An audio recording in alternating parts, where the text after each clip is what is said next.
وزارت عظمیٰ سے ہٹائے جانے کے بعد ایک شام عمران خان بغیر پروٹوکول اسلام آباد کے قریب ایک سادہ سے ہال میں آئے۔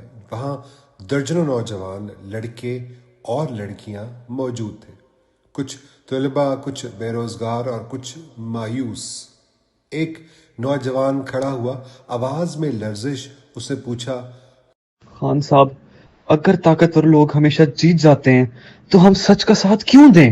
ہال میں خاموشی چھا گئی۔ عمران خان نے چند لمحے توقف کیا، نوجوان کی آنکھوں میں آنکھیں ڈال کر کہا، میں وزیر اعظم نہ رہ کر بھی یہاں کھڑا ہوں، اور وہ لوگ اقتدار میں ہو کر بھی خوف میں ہیں۔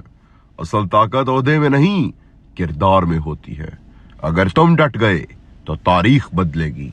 یہ کہتے ہوئے انہوں نے اپنا ہاتھ دل پر رکھا اور کہا، میری جنگ تمہارا مستقبل ہے اور تم میری امید ہو۔ کئی نوجوانوں کی آنکھوں میں آنسو تھے۔